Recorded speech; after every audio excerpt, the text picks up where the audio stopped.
For nearly a quarter of a century, the American people have been fed one version of 9/11. A neat story, a story repeated by politicians, news anchors, and intelligence agencies alike. And if you ever dared question it, you were smeared as a lunatic, a crank, or worse. But tonight, we're not dealing in myths. We're dealing in the facts. And the facts reveal a far darker truth than anyone in power has ever admitted. 3,000 innocent people lost their lives that day, families torn apart, and the very institutions sworn to protect this country may have played a role in letting it happen. The official version goes like this. Al-Qaeda operatives slipped through the cracks. Despite brushes with the CIA, the FBI, airport security, and foreign intelligence services, somehow the dots just weren't connected. Supposedly, the United States just didn't have the intel. A tragic oversight. But the deeper you look, the harder that story is to swallow. We know now the intelligence existed. The warnings existed. The red flags were blinding. And yet, time and again, information was kept under lock and key. Not by accident, by design. At the center of this story sits Alex Station, the CIA's bin Laden unit, set up in the late 1990s. Agents working there had access to phone intercepts, satellite imagery, surveillance reports. They knew who Osama bin Laden was speaking to. They knew where his men were traveling.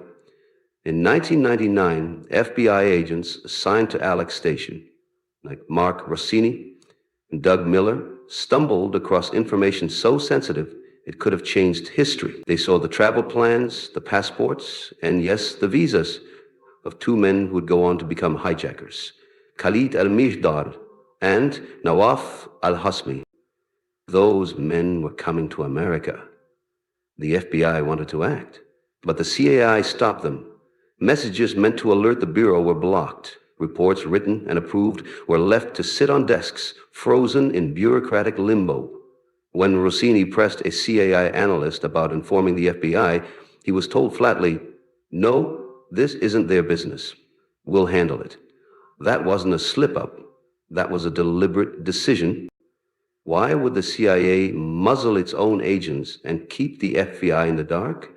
A disturbing theory has surfaced that the CIA was trying to recruit the very men who would later fly planes into our buildings. Former counterterrorism czar Richard Clarke testified that the agency was running a false flag operation. They believed they could flip members of Al-Qaeda into informants. It was a gamble of staggering arrogance, and it failed. But instead of admitting to the scheme, the CIA buried it. Even the 9/11 Commission, the body supposedly created to uncover the truth, never addressed this recruitment program. They didn't even ask George Tenet, CIA director at the time, about it. Why? Because the Commission's executive director, Philip Zelikow, was handpicked by the Bush White House and worked to protect the agency from scrutiny. Then there's the Saudi angle. When Mihdar and Hazmi arrived in the United States, they didn't hide. They used their real names. They lived openly in San Diego. Their phone numbers were listed in the directory. And who helped them settle in? A Saudi intelligence asset named Omar al-Bayoumi. This man, tied to the Saudi consulate, co-signed their lease, paid their rent, got them driver's licenses, opened their bank accounts, even introduced them to the radical cleric Anwar al-Awlaki. When British investigators later searched his home, they found notes with airplane diagrams and calculations for flight paths. Yet somehow the 9/11 Commission dismissed him as a mere good Samaritan. Declassified documents later revealed that Bayoumi was receiving money funneled directly from the Saudi embassy in Washington. And where were most of the hijackers' visas issued? The U.S. consulate in Jeddah, Saudi Arabia, run at that very time by a man who would later become CIA Director John Brennan. To be clear, the FBI wasn't blameless. Their own systems were primitive. Case files weren't digitized, emails weren't functional, and information was spread by fax or even express mail. An agent in Phoenix even sent a memo warning that bin Laden was sending men to America to train as pilots.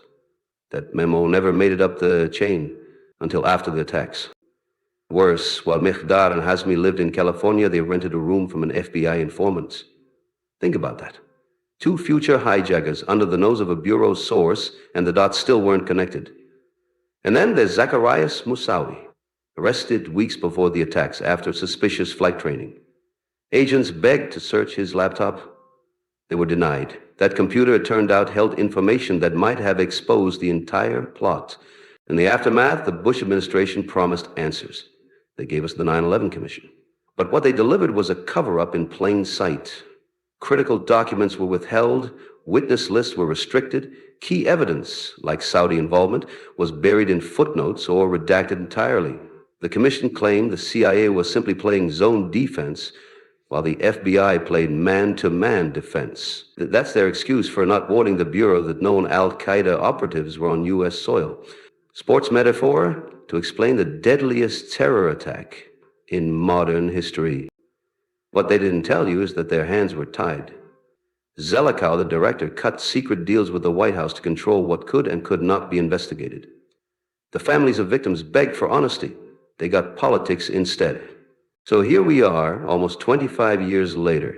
The official report is riddled with holes. The CIA's recruitment gambit is still unacknowledged. Saudi involvement was swept under the rug. And no one has ever been held accountable for blocking the FBI when it mattered most. The truth is simple. The 9/11 Commission sold America a lie, a carefully crafted narrative designed not to expose the failures of government, but to protect the institutions that failed us. This isn't about conspiracy theories. It isn't about fringe speculation. It's about the hard reality that agencies we trusted kept information from one another, from Congress, and from you. And because of that silence, because of that arrogance, nearly 3,000 Americans never came home on September 11th. Those families still wait for the truth. They still wait for accountability. And until this country has the courage to confront what really happened, not the fairy tale in the commission report, but the facts, 9/11 will remain an open wound on the soul of America. If you made it this far, you care about the truth. That's what we're fighting for here. No spin, no cover stories, just the facts they don't want you to hear. So if you value this work, subscribe to the channel, share it, leave a comment, and hit that like button. Every voice matters. Every share helps keep the truth alive. This is Charles Bronson with Chris Dallas and Celebrity Recreations, signing off.